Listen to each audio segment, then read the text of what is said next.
Hello, and welcome to the Tradeshift Sanctuary here in Davos, Switzerland during the World Economic Forum. Tradeshift has partnered with CNBC to bring together a week of programming featuring some of the world's best thinkers and leaders. I'm Travis Bickham, and I'm here with Bibop Gresta of Hyperloop Transportation Technologies, who is the co-founder, chairman, and chief Bibop officer. How are you today? That's how they call me, yes. It's good to be here again. After a year, I'm very excited to be with you. Yes, that's a good point. Actually, about, I guess, a year ago this week, we were just chatting and you were giving us an update on all your progress. So maybe what's happened in the 12 months since then? Well, it has been an amazing journey since we met and we announced the first deal. We are now having nations joining in the effort to actually build the first Hyperloop. And this is very exciting for us.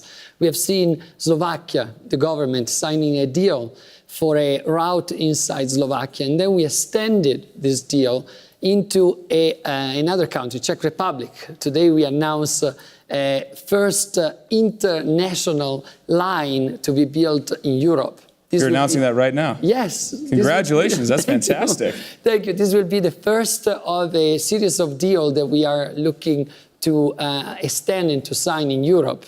And this is an amazing moment for us because together with the Abu Dhabi announcement, we are seeing now nations finally passing through the initial phase of feasibility studies into a phase where they want to build. And we are ready with the technology.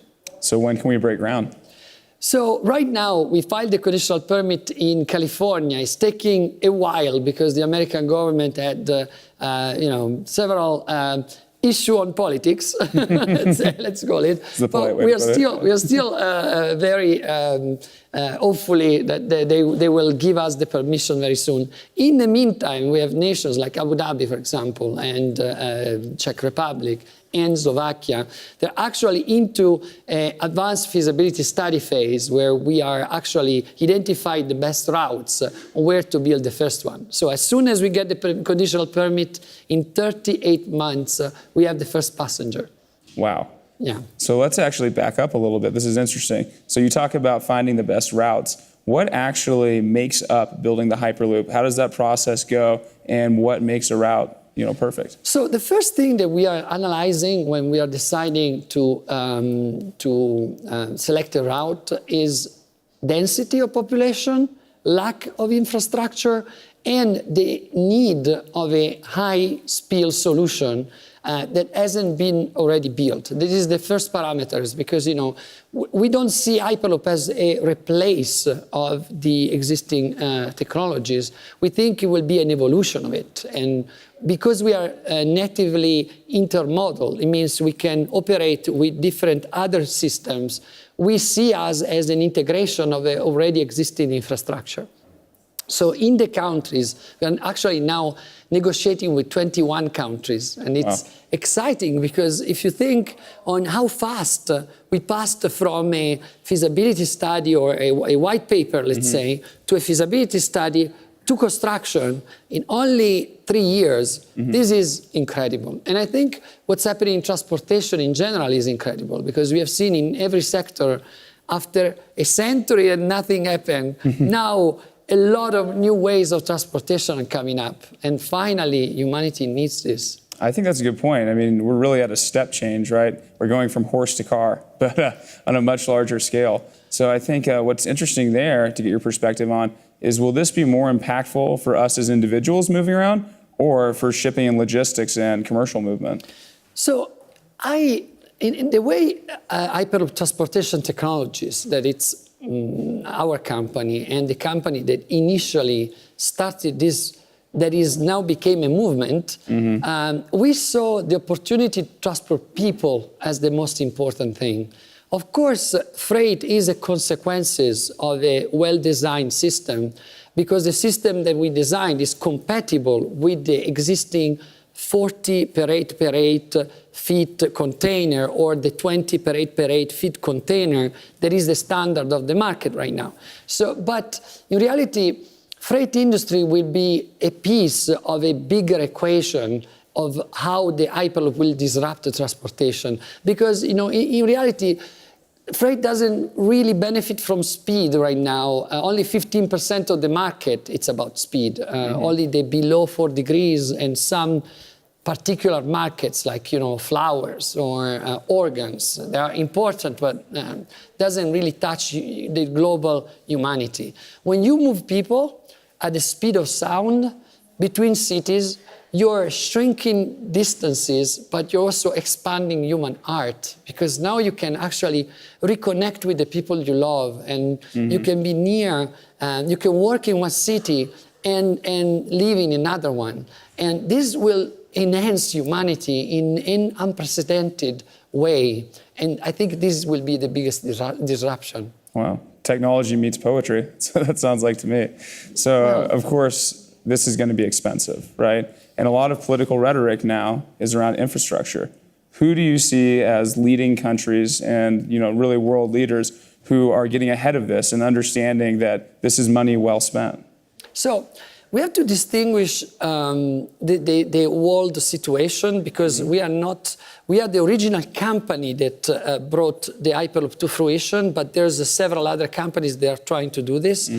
The focus of my company was actually creating a system that is also sustainable, that has a price that can be competing or be better than the existing infrastructure, and also more efficient. So in our vision, the Hyperloop has to be cheaper than the existing infrastructure.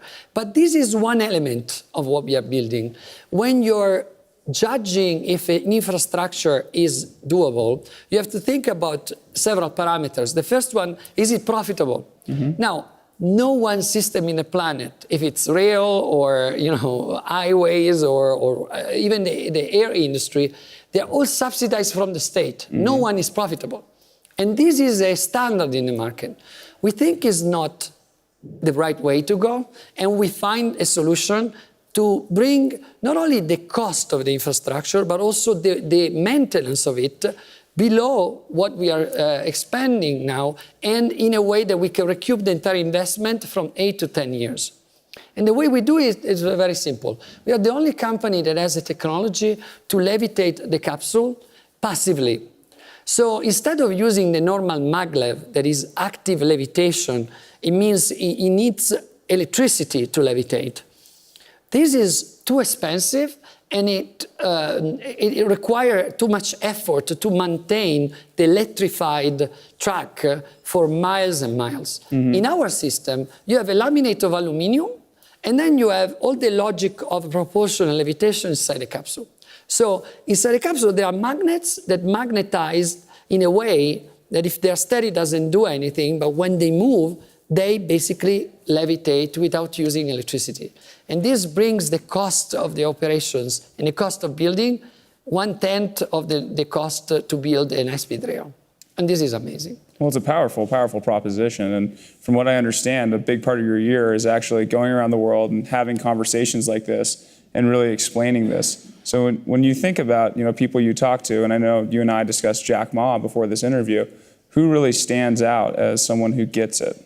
I think what we heard yesterday from Jack Ma, it's really at the point, because he stressed one thing.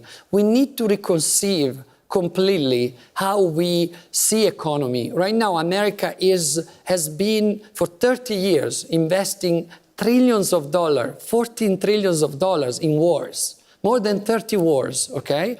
And he didn't invest this money inside their own country to build infrastructures. So I think Jack Ma pointed the finger on a wound that is open and needs to be closed. And I hope this administration will tackle this problem, because we need new infrastructure. We need to build better solution. Right now, the entire infrastructure that we have in America is subsidized by the state. And this is a giant black hole that we are leaving as a legacy to our children and to the people that pay taxes, and should pretend that this money would be invested in schools, education, and infrastructure. So I agree with you. We need to do something. So here we are in Davos. It's January. We're getting all these big ideas to execute on for the year ahead. For you and the world you're operating in, infrastructure, the movement of people, the Hyperloop, what's going to be the biggest thing in 2017? I think we are in the verge of a renaissance on several sectors. I think what we did is to demonstrate that when humanity comes together to solve one of the biggest problems of humanity, we can actually do it. We used an approach in our company that wasn't like the others by raising as much money as we can and then spending as fast as we can. We did a different thing. We did a call to action and said, whoever wants to join our team to make this happen, please do, and we give you a stock option. So we give you a piece of our company. And the answer was amazing, overwhelming. We have more than 800 people that are working from 42 countries right now. So what I foresee is that this model can be applied to solve all the problems of humanity. If we put the best people, we have the best technology available to solve every other problem. Energy, food, housing, we have the solution for this. Why don't we start really tackle this problem one by one using the technology and the minds that we have available?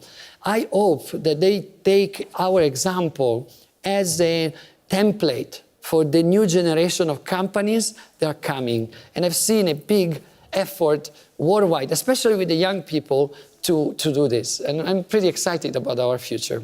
Well, I'm as well, especially after talking to you about this. So let's finish up here thinking about this responsive and responsible leadership. You're, of course, a leader and an expert yourself. When you talk to others and you think about leading your company, what are the traits that you think make a leader that could accomplish things like this?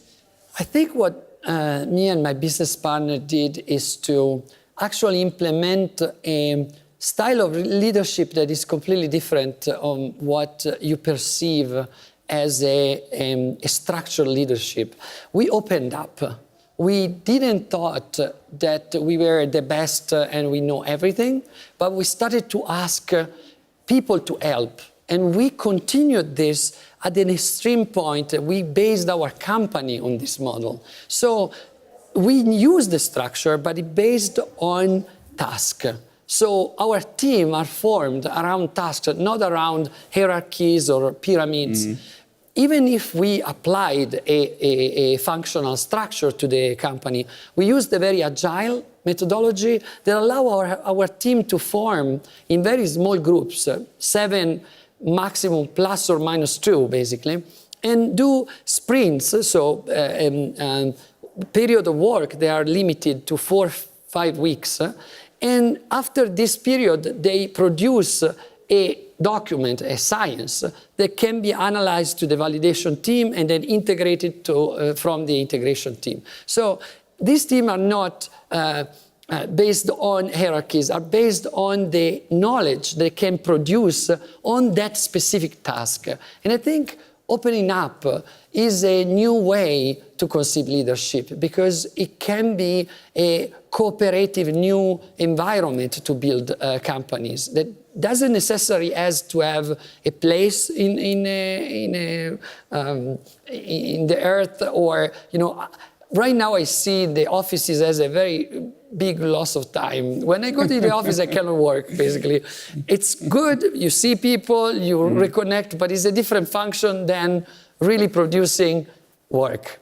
So my job was to work on the organization when I was CEO, but now as a chairman, I'm actually closing deals and also reorganizing the single nations into this new way, and it's working. So pretty excited about what's happening. It's fascinating stuff. Well, powerful technology, unique leadership, serving humanity. What's not to like? Thanks for joining us today, Bibop. This is the Tradeshift Sanctuary. Thank you.